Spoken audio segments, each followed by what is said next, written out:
We're in the middle of Pei Gimel Amid Base.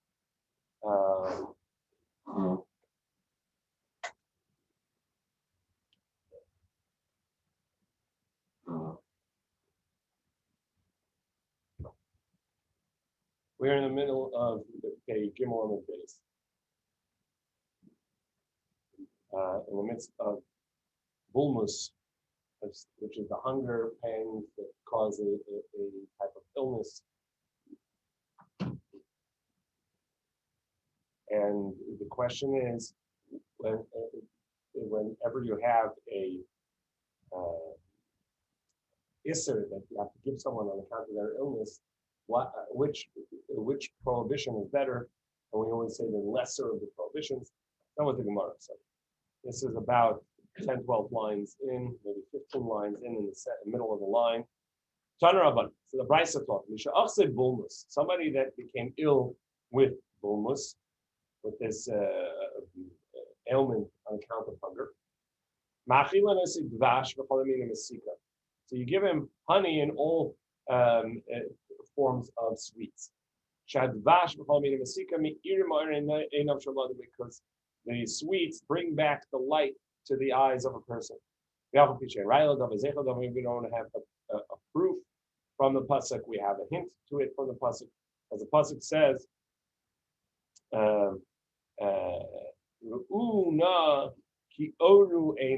see now that my eyes have become light, because I have tasted some of this honey. So some of this nectar. So you see that there was an illumination of his eyes on account of tasting honey. So Gemara says, why do you say that's not proof? It seems pretty clearly to be proof that his eyes became illuminated because he had sweets. Gemara says, yeah, but there is no proof that it helps for bulmus because he wasn't stricken with bulmus. The Hasam la bulmus outset. I'm Abaye. Abaye says, however, it has to be that the person first eats something regular and then the sweets will help. But prior, it just makes him more hungry and actually makes it worse. As it says, as it says that they found an Egyptian man out in the field. They brought him to David. They gave him bread to eat. They gave him water to drink. And then they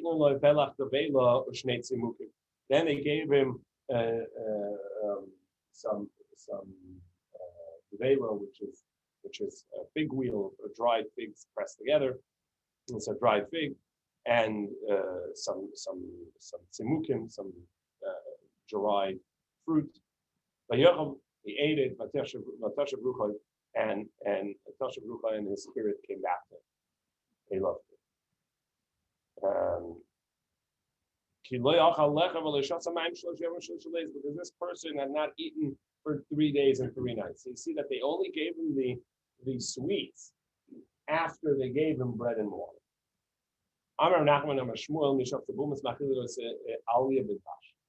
So Shmuel sort of puts it together, and he says, we're going to do it together. So somebody that has bulmus, you give him fatty meat, called the aliyah, the tail meat, which is very fatty meat in honey, in nectar. So this way you give him food as well as, but fatty food, which he needs, the fats and the meat, as well as the honey together with it. Rav Huna ben Yeshua also give him fine flour with honey. Papa says actually it doesn't have to be fine flour, even barley flour, which is not that great, but together with honey, and so that's going to be restorative to his health. Rabbi Yechon said, once I got bulmus, and and I ran to the east side of the fig tree to get figs from there. and with that I fulfilled that the wisdom, knowledge, um, gives life to its master. The Tanner of Yosef, with the Tam Taini of as Rabbi Yosef taught that somebody wants to taste a really good fig, you have to go to the east side of the tree, because that's where the sun is in the mornings, and it helps the fruit ripen and get sweeter. And so that's the best place. Shanema, as it says in the pasuk, and facing it is the produce of the sun, because it's ripened by the sun.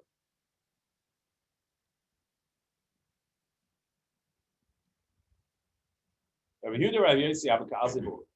The Gemara tells Rabbi Yehuda and Rabbi Yossi were traveling. Achzibulmus le Rabbi Yehuda. Rabbi Yehuda came ill from hunger. So Kapke Laroya, he persuaded the shepherd to give him his food. Achle Larifta and ate his bread. Amar Rabbi Yossi, Rabbi Yossi said to him, Kapachta Saroya. You now took away all that the shepherd has to eat, and you took away from it. Kimata Lamasya.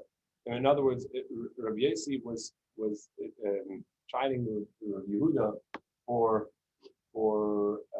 not waiting to get into town and taking care of his needs, buying food. Kimata Lamasya. But by the time they came to the city, after Bulmas, Rabbi Yossi himself got Bulmas, and these hunger that made him blind and so on. Hadru Bal Givitzai, so the people of the city quickly brought him food. They brought him pots of food to honey and pots of food to restore his health. Amar Rabbi Yehuda, so Yehuda said, "Ani kapachti esarei."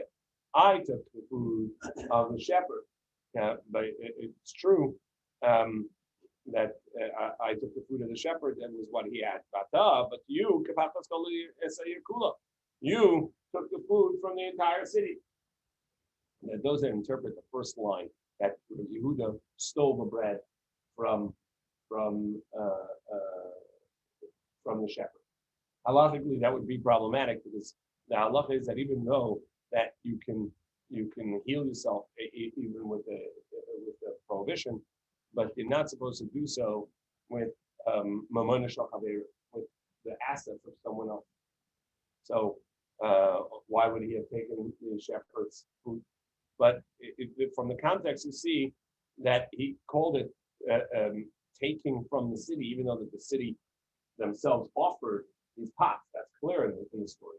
It's not clear in the story that the shepherd offered it, or at least he persuaded the shepherd to give it, but the shepherd gave it willingly. And but from context, you can see that the Gemara calls kapachta, that you took in a sense of even when it was given willingly. In any case, the idea is that if you don't take care of your needs to the degree that you fall upon the community that they need to supply you with these because you got so ill, that's on you, that you didn't take care of your needs until that.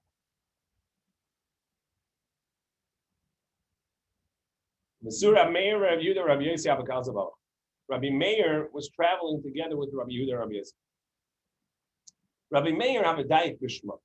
Rabbi Meir had a knack for looking and listening to someone's name and assessing them whether they were a good person to be trusted or not. Okay. So Rabbi Yehuda, Rabbi Yossi, they didn't follow this. They came to a certain place. They were looking for a place to stay, an inn. So they gave him Amrule Mashim. So when they came to the innkeeper, they said, "What's your name?" Amaluhu Kidor. My name is Kidor. Amar. So Rameya said to himself, "Shema min in Russian." Yeah, he's an evil person. Shanema, as it says, Kidor Tapukas Hema, because the pasuk says, Kidor Tapukas Hema. This is a generation of rebelliousness, of upside downness. Rabbi Yehuda, Rabbi Yossi, Ashlim Aleikisai. And Rabbi Yehuda, Rabbi Yossi said, "Yeah, no." They went ahead and they gave him, and they gave the innkeeper their wallets. So please hold this for us while we're sleeping here. So Rameir refused to eat it. He said, "No, I got nothing to do." Also, what he did do was he went and he hid it outside in the field at the family grave lot that the innkeeper had. So basically, he hid it at the gravesite of the innkeeper's father. The father of the innkeeper came in a dream to the innkeeper, and he said to him, "Tashakil kisa demana haresha, thou gaver, come and get the wallet of the money pouch that's on my head." And the next morning, over breakfast and coffee, the innkeeper tells the Rameir of Yudah, "I had this dream. My father came to me and said, go take this money pouch that's sitting on my head." So Rameir was like, "Uh-oh." And this was right before Shabbos. So it's on Shabbos morning that this happens. Rameir can't go and take the money. A dream that from the nights of Shabbos mean nothing. They're meaningless dreams. As Rameir said, they didn't want him to go out and check his father's gravesite. Also, Rameir sat out in the field in the yard all day watching. He was just sipping on his pina colada out there. I'm just relaxing. Yeah, don't worry about me. And he was sitting there watching his wallet to make sure that the guy wasn't taking it. After Shabbos, he took it. Amrule Havlan Kisa. So when they were ready to travel Sunday morning, they went to the innkeeper and said, "Where's our wallet?" They said, "What wallet? What you talking about?" Amarlu Rameir Amayla Daikisa. So Rameir said, "Why didn't you check the Shema in his name? And his name is Kido." Amrule Amayla Amrison. Why didn't you tell us that you don't trust him? Ma Amalu. He said, "I couldn't say something negative about this person without knowing. I can't say lashon hara. I can't tell you I don't trust this guy when you have no basis. So I couldn't do that. I was just being suspicious based on the name. So that's not basis for me to speak lashon hara about this guy. I could be careful, but to be sure that he's not trustworthy. Me Amri, I can't say that. So they said, "All right, hey guy, young man, innkeeper, let's just go grab a drink at the local shop." And he saw that he had beans on his some leftovers from a bean food on his mustache. Azlu, so one of them went back to the house. And they said to his wife, "Your husband said, give us those two wallets, and as a sign to tell you that it's true, he said to tell you that he had beans this morning, for breakfast." No, okay, great. So that was that's a good proof. So Shaklu Kisayu, they took the wallets, and they left. Also, Ihu, the Katli, so he came home and he said, "Where are the wallets?" I gave it to them. "Why did you give it to them?" And they said, "You said." He was so fuming mad. Obviously, he was not the greatest of humans, and he killed his wife. And Hainu the Tanya, and sorry, no, yeah, the Hainu the Tanan, and this is what we learn in the Brisa that taught Mayim Rishonim. It was on account of hand washing before bread, the first waters, that somebody, on account of that, somebody was given to eat, or not keeping that mitzvah. When someone is given to eat pig's meat, and Mayim Achronim, on account of somebody not washing hands at the end of a meal, Hargas HaNefesh, it caused a human to be killed. One of these stories. So the Mayim Rishonim story is that there was a innkeeper who had Jews and non-Jews that came there. And it was in Roman times. It's hard to tell who's a Jew and who was not. So the way he would tell who was Jewish was right, who washed their hands before bread. And if somebody washed their hands before the bread, then they got kosher food. And if somebody did not wash their hands before bread, they did not get kosher food. And this fellow walked in and didn't wash his hands before the bread, and they gave him chazir. Afterwards, he found out. He said, "Well, why'd you serve me non-kosher?" I said, "Well, we didn't know, and we watched you, and based on how you acted, we thought you were not Jewish." What's the story of my machloket? This story, yeah, if this guy had washed at the end of the meal before he went out to have a drink with Rabbi Meir, Rabbi Yisrael, Rabbi Yehuda, so he would have washed his hands at the end of the meal, and then he would have presumably wiped down his mustache, and they would not have known that he had beans, and would not have been able to get the wallets back, which means that he would not have killed his wife.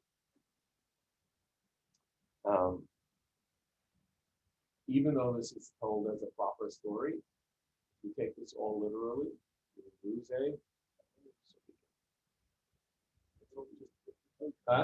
just better than losing your whole life.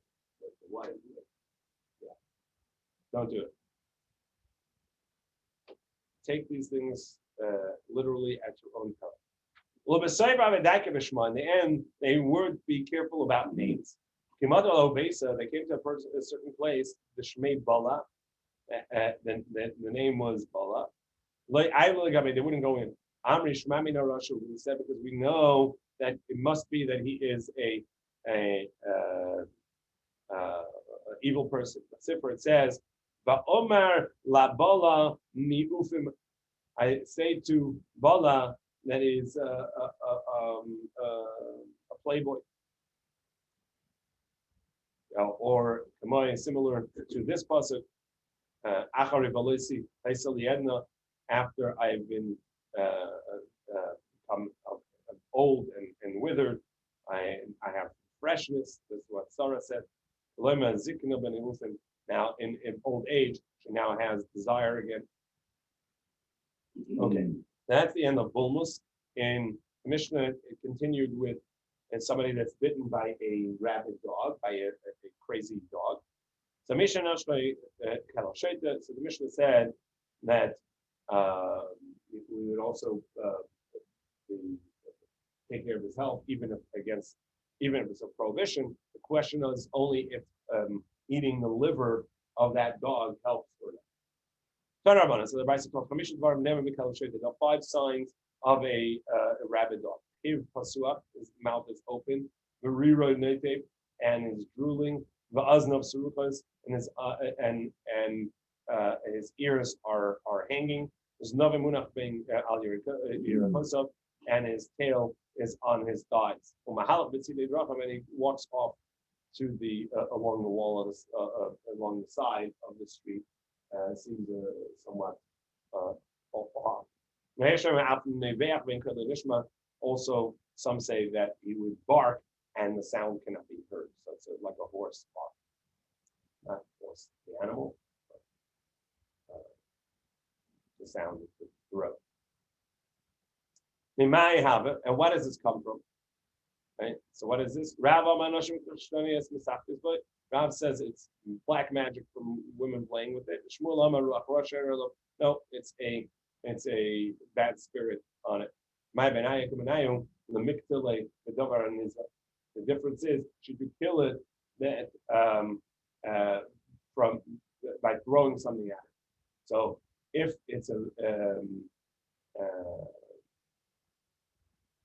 if it's a ruach ra, so it's a bad spirit. So you don't want to get close to it, because if you get close to it, you can get that as well. You can get it's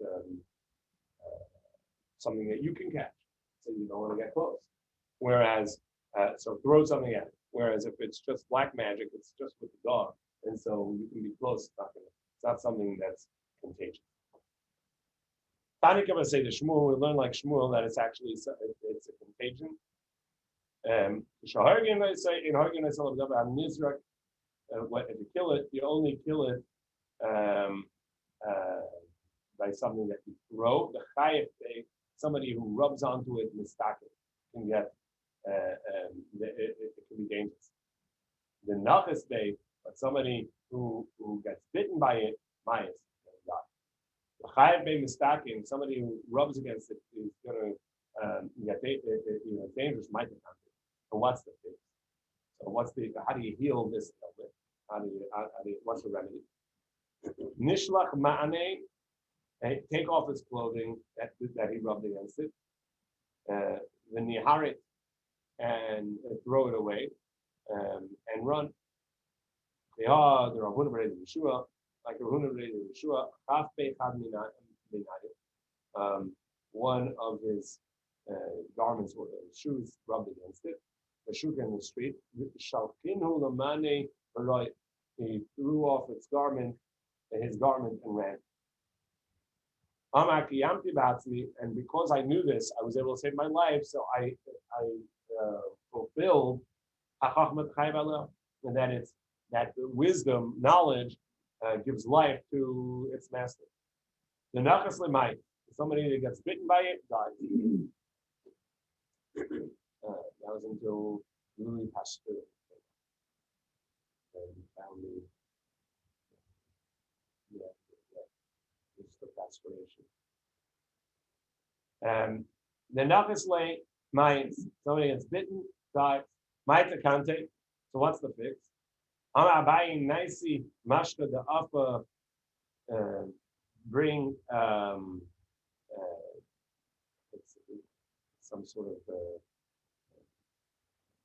painted something. This Rashi says and the alpha dichra from a male painted.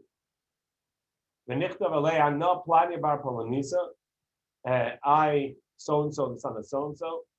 Amashka the alpha dichra kasivna on the on the paint of this male. I write it. Kasivna Allah kanti lirus. This is some sort of incantation. Parmila kandi kulurus. Kaka Hashem Tzavatos. Amen, amen, Hashem, the God is Hashem, master of all powers. Amen, amen. Okay. Meneshachinu lamane, throw off his garment. Berinu, a kibri, and bury it in the graveyard. The prashas is often on the that's on a fork in the road for 12 months. I'd say after shot for 12 months. 12 months is pretty good. Yeah, and then take it out, and then the tanura, and then burn it in the oven. And then spread the ashes of that garment on the street corner.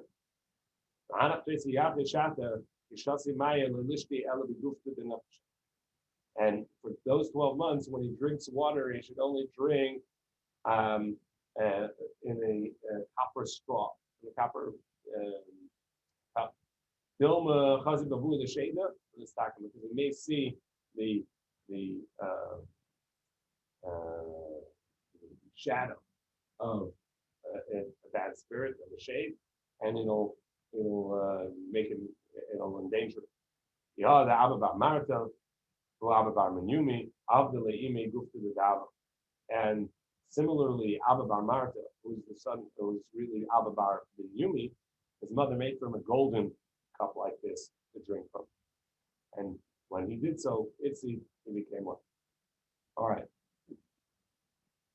Thankfully, we were post Louis Pasteur, and so we have the different rabid dogs. But the best way to take care of this is just not to get close to a rabid dog. Don't poke a stick at it and don't engage. All right. And the Gemara said, the Mishnah said all types of ailments that need to be healed by on Shabbos, and it's a mitzvah to take care of, even if it's breaking Shabbos or eating non-kosher. And the Gemara said that Ramasa Bakarish said that also on Shabbos you're allowed to put in this potion into the mouth. So Rabbi Yochanan had a toothache. So he went to this woman who was to this matron who was a non-Jewish healer. Avdas lay milsa. So she did some sort of medicine for him. Hamisha Omar L'Shabbat. She did it for him on Thursday. She did it for him on Friday. Amar Shabbos man. So he said to her, "What about on Shabbos? What am I going to do?" Amar lei, let's do this. 2 days is enough. And if I do need it, what am I going to do? I can't come to you on Shabbos. Amar lei, ishtava li d'le meglis. Swear to me that you're not going to tell anybody this healing, and I'll tell you. Ishtaba l'lekoli Yisrael lemegil. So he said, I swear to the God of Israel, I will not tell.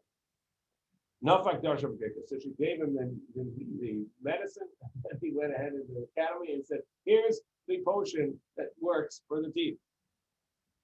So Gemara says, wait. But he said, I swear to the God of Israel, I will not tell. He said, yeah, I didn't tell God. I'm not going to tell God. I'm going to tell the Jews. To tell the people. And I said, very cute. But there's a desecration of Hashem's name because the Megalila Mikar, because she thinks that you lied. I says, no. He told her right away. Megalila said, by the way, I never swore that I wasn't going to tell people. I swore my oath. I swore that I wasn't going to tell God, but I'm going to tell the people. And the reason is because if you have a something that can heal people, and you're charging for it and not spreading the teaching, and as a result, people are sick, and so you can't. You have no right to hold on to this. This is something that has come up many times. Can you patent a life-saving device? Can you patent a vaccine? That's right. Can you say, this is my vaccine and I'm going to make it, and you'll all have to wait till I can make enough of them, right? Or can you say no? So this is a great debate. And Rabbi Yochanan here said no, that if she was holding on to this medicine and wanting to be able to say, oh, you don't need the medicine, you're good, because you don't want to share it. So then it's time to spread what it was. So my Abdullah, what was this potion that she made for her? Amar Vachabred Rav Ami Mei Sa'ar, sourdough water, shemen zayitz, olive oil, umelach, and salt. That seems a pretty simple potion. Rav Yemar Masa'ar Gufei. No, it wasn't the water of the sourdough, but it was sourdough itself. Shemen zayitz, olive oil, and salt. Rav Ashi Amar Mishcha de Gatfa de Avsa. Says no, it was the marrow of the skull. Marrow of the wing of a duck. I'm Abaye, and not Abdi Lakula Valayis. Abaye said, I tried all these potions, none of them worked. Yeah. Ada Amrli Otaya, until a certain Arab told me, I see Kashiyasa Vizesa. You have to bring olive pits. The Leimalu tilta that hadn't grown a third.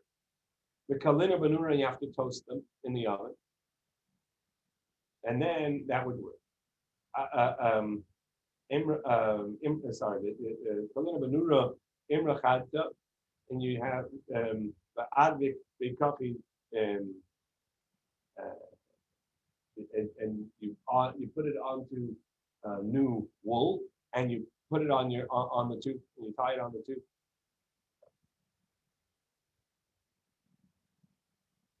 And you put it on the gums, the cover down. And I did this, and it worked. And what is this ailment on the teeth? Where do these toothaches come from? And where it says eating hot bread that's too hot, and from leftovers of a fish that's fried with that has like a bread coating and it's fried. So eating the leftovers of that. What are the symptoms of it?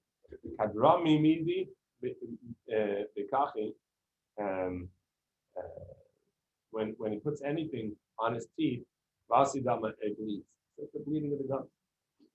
Maybe from his teeth. When he had this illness of Tina, which we saw earlier, that he got the medicine from this woman.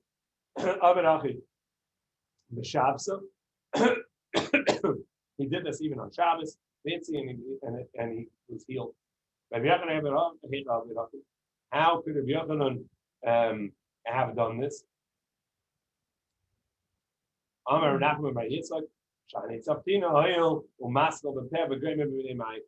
Even though that you would think, there's no, it hurts a little bit, but so what? It's not life-threatening. So no, it is, because even though right now it's not life-threatening, if it's not taken care of, it can spread and actually become worse and goes into the innards as well. Come on, like whose opinion is this?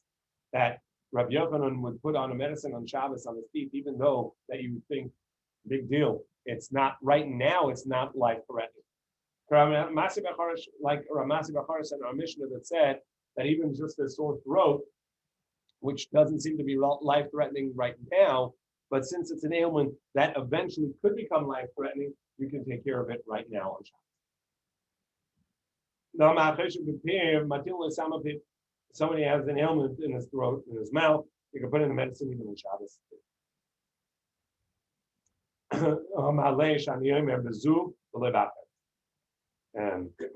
This, the Chachamim agreed to, they only didn't agree in regards to the liver of the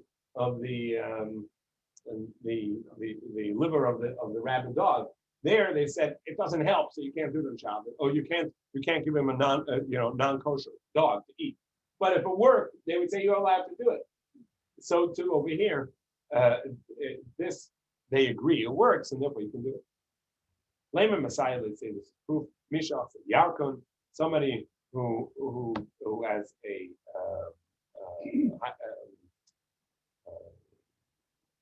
hepatitis. So you give him donkey meat to eat. That was something that would heal hepatitis. I don't know which type of hepatitis. One of them. Many. Jaundice, whichever jaundice is. Misha Nashka Keller. Somebody got bitten by a dog, a rabid dog. You give him the liver of that dog to eat. When somebody has a tooth ailment, you give him potion on Shabbos. That's what Ramasa Bacharish said. So it has a list of all three. Which one? What did the Chachamim disagree with? With these, there's no healing. It doesn't really help. So what does it mean by these? As opposed to what? Wouldn't you say it's as opposed to the potion in the mouth? So in other words, that when they're disagreeing about the donkey meat, that doesn't work, and the liver, that doesn't work, but the potion in the mouth, that's going to work, and so therefore you're allowed to do it. um, that's now to tell you that really the Chachamim would disagree on all three. And what does it mean by these that it doesn't work? Because there's another thing that Ramasi Bachar said that does work, and that is some sort of ailment called saruchi. Rashi has two names for it: estrangling or von Milan. I guess estrangling is the German, and von Milan is the Old French. Either way, it's probably some sort of choking, some sort of how do they translate it?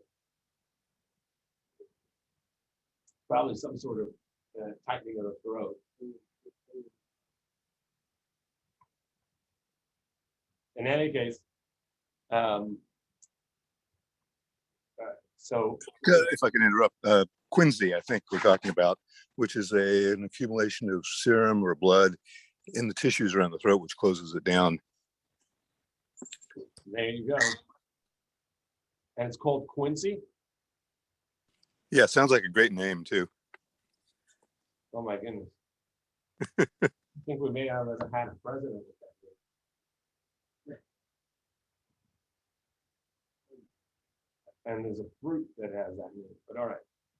Anyhow, so this ailment that letting blood out for it would heal it.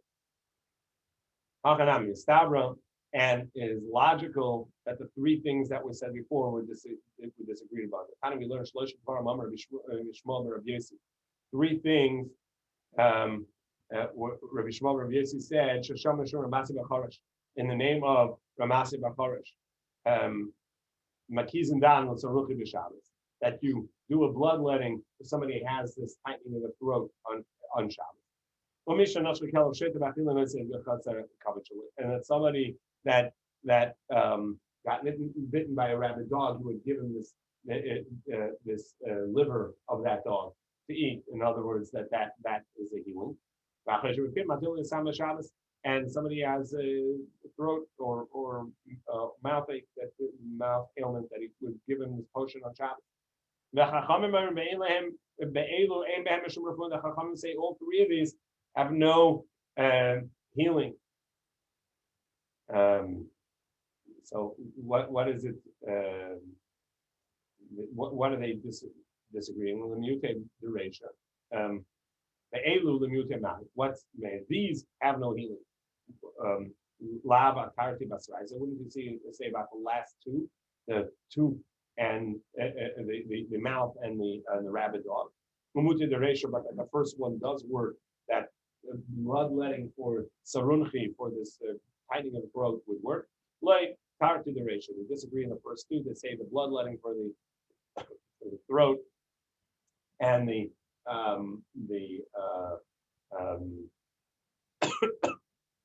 and the liver for a rabid dog bite are not going to work. On the muta the safer, but the last one, doing a potion for the mouth, is going to work. Now we turn to page Dalet on the base 84b. Tashema, come in here. The Tanner Rabbi Bar Shmuel, taught. A pregnant woman who had a scent of something and now has a craving for it, and you give it to her until it's restorative for herself. And somebody gets bitten by a rabid dog, give it to eat from the chatzakavit, from this lobe of the liver. And if he's got this ailment in the mouth, give him the potion on Shabbos. That's what Rabbi Tzvi Fischer. In the name of Masi Bacharish, our the one mentioned in our Mishnah, who says that these work.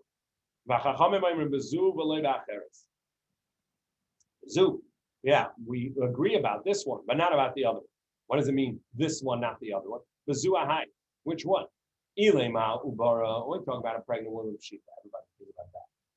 Ubara mi ikamanda amar deloy. On a pregnant woman, is there anybody that says you don't give her to eat what she's craving in order to that her ailment in order that her pregnancy is safe.